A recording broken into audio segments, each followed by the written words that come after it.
He was supposed to deliver packages, not save lives. But when a routine UPS delivery turned into a desperate rescue, it sparked an unlikely friendship that proved some bonds are stronger than blood. Raheem Cooper, a 28-year-old UPS driver with a dream of opening his own food truck, started his Monday route like any other. He knew most of his regular customers by name, often sharing a quick joke or a friendly word. He genuinely enjoyed the human connection aspect of his job, the brief interactions that punctuated the long hours behind the wheel. The August 12th Sunday beat down on Valdosta, Georgia, the temperature already climbing past 90 degrees by mid-morning. The air shimmered above the asphalt, a visible reminder of the oppressive heat. Raheem wiped a bead of sweat from his forehead, mentally calculating how many more stops he had before he could grab a quick bite and some much-needed air conditioning. The houses on Maple Street were quiet, the only sound the occasional hum of an air conditioner working overtime. Most people were wisely staying indoors, seeking refuge from the brutal sun. As Raheem approached his next delivery, a flash of color caught his a bright red puddle of what looked like spilled juice, and then the groceries. A carton of eggs lay shattered, the yolks already cooking on the hot driveway. A tub of ice cream was rapidly turning into soup, the sweet smell strangely out of place amidst the scene. A loaf of bread, still in its plastic wrapper, seemed to be baking under the intense rays. It was a scene of domestic chaos, utterly incongruous with the otherwise peaceful street. Something was definitely wrong. His heart leaped into his throat. Raheem pulled his truck over, the familiar UPS jingle abruptly silenced. At first, he thought it was a pile of clothes, discarded perhaps, but then he saw her, an elderly woman, lying motionless near the front steps. She was wearing a light blue dress, and a gardening trowel lay just beyond her outstretched hand, as if she had been reaching for it when she fell. The image was instantly, deeply unsettling. He knelt beside her, his hands shaking slightly. "Ma'am? Ma'am, can you hear me?" He gently felt for a pulse, his own racing with adrenaline. He wasn't a doctor, but he knew the basics. Her skin was incredibly hot to the touch, alarmingly so. The sun felt like a physical weight pressing down on them. He knew she couldn't stay out here in this heat. Every second was critical. He fumbled for his phone, dialing 911 with trembling fingers. "I need an ambulance." An elderly woman is down, unresponsive. "Yes, on Maple Street. I'm a UPS driver. I just found her. It's incredibly hot out here. She's not moving." The dispatcher's calm voice on the other end was a lifeline, a point of focus in the sudden chaos. "Stay with her, sir. Try to keep her cool. Is she breathing?" Raheem ripped open a box of packing peanuts, using the cardboard to create a makeshift shade, a desperate attempt to offer some small relief from the relentless sun.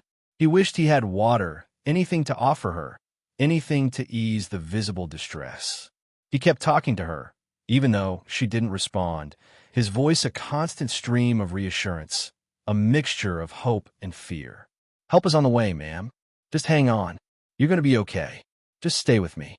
The wait felt agonizingly long, each tick of the clock echoing the urgency of the situation. He scanned the street, desperate for any sign of the approaching ambulance.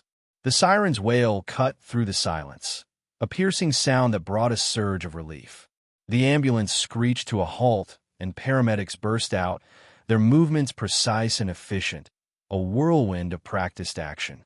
Raheem stepped back, giving them space to work, but his eyes remained fixed on Marie. He quickly relayed what he knew, his voice hoarse with emotion, explaining how he found her and what he had done. They loaded her onto a stretcher, her face still pale and drawn. He watched them go, a knot of worry tightening in his chest, a feeling of helplessness mixed with the fragile hope that she would be all right. He climbed back into his truck, his hands still shaking. He had to finish his deliveries, but his mind was miles away, at the hospital, replaying the scene over and over.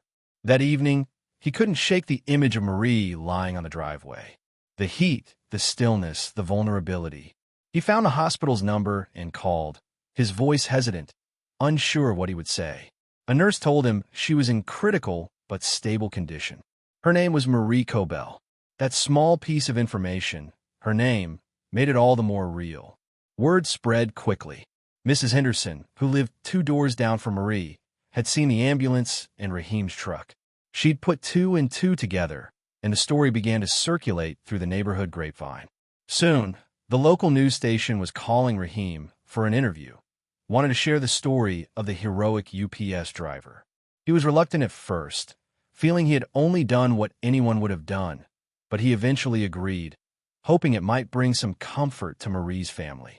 He was stunned when he saw his picture on a billboard, a larger-than-life image with the words "Hometown Hero" underneath. He felt a blush creep up his neck. It was all a bit overwhelming. And then came the call from the furniture store, offering a gift for his mother.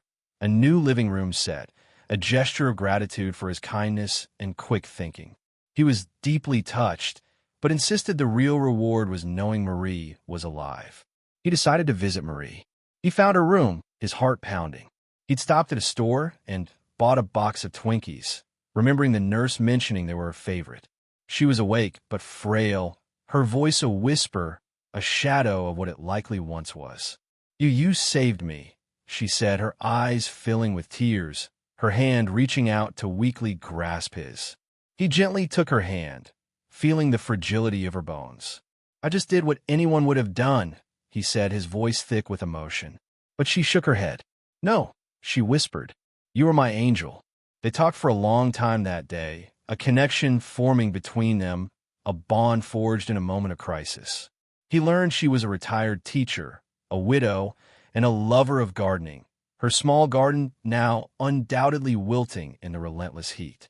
He told her about his dreams of owning a food truck, of serving up delicious food and bringing smiles to people's faces. Raheem became a regular visitor. He'd stop by after his route, sometimes bringing her small things, a flower from his own garden, a newspaper, a new box of Twinkies, always the Twinkies. Slowly, she began to recover. The color returned to her cheeks, and her voice grew stronger, regaining some of its former vibrancy. Their conversations deepened. They talked about everything and nothing. Her childhood growing up on a farm, his hopes for the future, the simple joys of life, the shared love of a good laugh. He'd read to her from her favorite books, the words filling the quiet room, a comforting presence. He realized he'd found something he hadn't even known he was missing, a connection, a sense of family, a feeling of belonging. He'd started out as a delivery driver, focused on efficiency and speed, but he'd become something more, a friend, a confidant, a lifeline to someone who needed it. He began to see the world through different eyes, noticing the small acts of kindness, the unspoken needs of others. Inspired by Marie's stories of her teaching days and her unwavering belief in the power of education, Raheem even started taking online business classes, a small step towards his food truck dream. Marie, in turn, found a renewed sense of purpose. He wasn't just the man who saved her life. He was the young man who brought sunshine back into it, chasing away the shadows of loneliness. She'd lost her husband years ago, and her children lived far away, their visits infrequent. Raheem filled a void she hadn't realized was so vast, a gaping hole in her heart that she had tried to ignore. She offered him advice, drawn from her own long life, words of encouragement, wisdom, and unwavering belief in his dreams, her voice now strong and full of conviction. "Don't ever give up on your dreams, Raheem," she'd say. "You have a good heart, and that's what matters most." A few months later, Raheem sat on Marie's porch, sharing a plate of homemade cookies, a vast improvement over the hospital food. The sun was warm, but not scorching, the oppressive heat of that August day a distant memory. The groceries were safely inside, and Marie was thriving, her garden once again blooming under her careful attention. "You know," she said, smiling, her eyes twinkling with affection, "you're more than just my delivery driver, Raheem. You're family." He smiled back, feeling a warmth spread through his chest. He'd found a grandmother figure, a friend, a mentor, all in the most unexpected of places. Raheem looked around at Marie's vibrant garden, at her smiling face, and he knew he'd found something far more valuable than he'd ever imagined on that sweltering August day. He'd found a connection, a purpose, and a reminder that even the most ordinary day could hold extraordinary possibilities, that kindness could bloom even in the most unexpected of circumstances.